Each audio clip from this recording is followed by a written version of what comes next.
नमस्कार, मैं राज पुरोहित मधुर जी। आप देख रहे हैं एस्ट्रो तक। पवित्र नवरात्र के इस पावन पवित्र मुहूर्त में, एक ऐसे सुंदर उत्सव में, शारदीय नवरात्र के उत्सव में आज हम छठे दिन प्रवेश कर रहे हैं। और छठे दिन प्रवेश कर रहे हैं तो आज के दिन माँ भगवती की उपासना करके हम कैसे अपने दिन को सुंदर बनाएं, कैसे सुंदर बनाते हुए कैसे अच्छे कार्य करें, किस प्रकार के विचार रखें, विचारों के साथ साथ अपनी प्रतिभा को कैसे समाज में फैलाने का काम करें, आदि आदि तमाम प्रकार की मनोवृत्तियों पर, जो तमाम प्रकार के मनोविकार हैं उस पर काबू कैसे पाएं, हमारा संसार में किस प्रकार से एक यश स्थापित हो, एक कीर्ति स्थापित हो, इसके लिए हम कार्य करें। जी हाँ, आज छठवीं माता का एक पवित्र ऐसा दिन है और षष्ठम कात्यायनीति च, अर्थात छठवीं माता को जब हम प्रणाम करेंगे, नमस्कार करेंगे, तो ऐसी माँ भगवती को हम किस विधि और कौन से मंत्रों को जप करते हुए, पाठ करते हुए उनका ध्यान करें।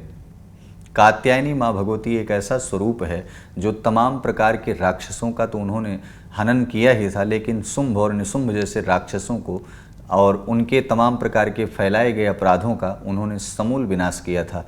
ऐसी माँ भगवती को हम अपने जीवन में इसलिए धारण करते हैं, काम, क्रोध, मद, लोभ, ईर्ष्या, अहंकार आदि तमाम प्रकार की दुर्वृत्तियाँ यदि हमारे जीवन में अधिक हो जाएं तो माँ भगवती कात्यायनी की कृपा प्राप्त करके इन तमाम चीज़ों पर विजय प्राप्त की जा सकती है। दूसरा, जो बहनें जिनका विवाह बहुत लंबे समय से नहीं हो पा रहा है, तमाम प्रकार के ऐसे अवसादों से ग्रसित हैं, तमाम प्रकार के ऐसे रोगों से ग्रसित हैं, या कह सकते हैं कि विवाह में किसी भी प्रकार की कोई अड़चन आ रही है, तो यकीनन मानिए माँ भगवती के छठे स्वरूप माँ भगवती कात्यायनी का ध्यान, स्मरण, पूजन करके वह बहन अपने जीवन में एक सुयोग्य पति प्राप्त कर सकती है। इसलिए आज का दिन बेहद महत्वपूर्ण है, बहुत ही खास है।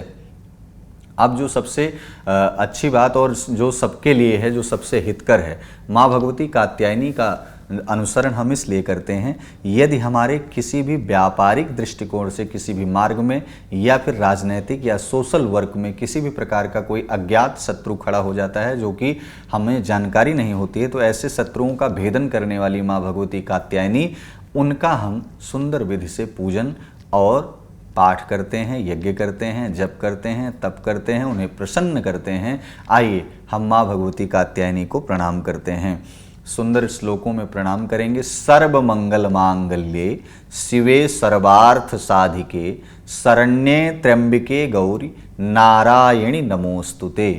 शरण्ये त्र्यंबिके गौरी नारायणी नमोस्तुते। माँ भगवती कात्यायनी और भी तमाम श्लोक बताए गए हैं दुर्गा सप्तशती में, लेकिन सामान्य श्लोकों का गायन करके यदि मनुष्य अपनी मनोवृत्ति को, अपने मन की अभिलाषा को, अपने भाव को यदि माँ भगवती तक समर्पित करने का प्रयास करता है तो यकीनन मानिए कि वह श्लोक अपने आप में एक बहुत बड़ा श्लोक होता है, बहुत बड़ा ध्यान होता है। अब हमने माँ भगवती कात्यायनी का ध्यान कर लिया।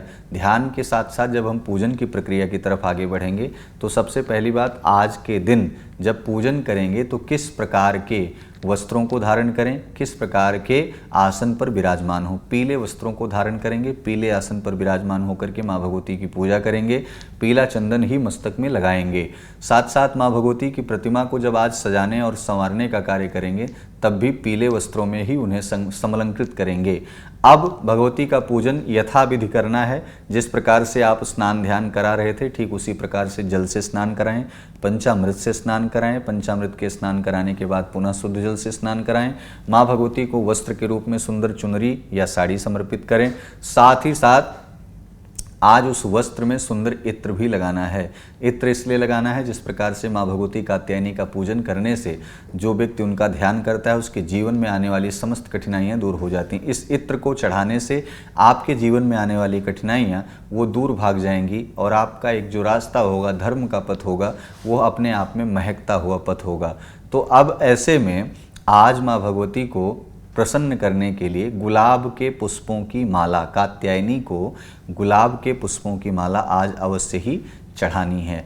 अब रही बात आगे जबकि अबीर गुलाल और सुगंधित इत्र, सुगंधित तेल की, तो यह संपूर्ण सामग्रियां चढ़ाएं। गुलाबी रंग का गुलाल आज माँ भगवती कात्यायनी को अवश्य लगाएं।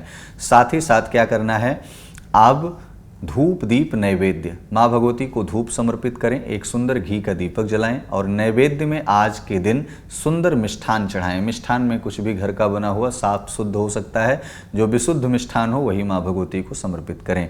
मिष्ठान चढ़ाने के बाद सुंदर पान चढ़ाएं। पान जो है जिसमें तांबूल हो, जिसमें सुपारी, लौंग, इलायची और साधारण छोटा सा थोड़ा सा कपूर हो। इसके साथ साथ दक्षिणा चढ़ाते हुए भगवती को प्रणाम करें, परिक्रमा करें। तत्पश्चात उनसे पुष्पांजलि समर्पित करें। पुष्पांजलि समर्पित करने के बाद आरती करें। आरती के बाद एक महामंत्र का पाठ आपको करना है, जप करना है, जिसे करने से आपके जीवन से संपूर्ण रोगों का विनाश हो जाए और तमाम दुर्वृत्तियां जो है उसका समन हो जाए। कौन सा ऐसा महामंत्र है? रोगान शेषान पहंसि तुष्टान रुष्टा तु कामान सकलान भीष्टान त्वामाश्रितानां न विपन्नराणां त्वामाश्रिता ह्याश्रयतां प्रयान्ति। इसी मंत्र का जप करते हुए आप जो है माँ भगवती से प्रार्थना करें, कात्यायनी देवी से प्रार्थना करें कि हमारे जीवन से संपूर्ण रोगों का समन हो जाए। ऐसा सुंदर भाव रखते हुए आज के दिन एक खास उपाय करना है। खास उपाय क्या करना है? यदि कोई छोटी सी कन्या दिखाई पड़े तो उस कन्या को कुछ न कुछ दक्षिणा या फिर पठन पाठन की सामग्री को आप दे करके उसे प्रणाम करें, या फिर उसका विधिवत पूजन करके और कुछ फल फलाहार करा करके तब यह सारी सामग्रियों को समर्पित करें।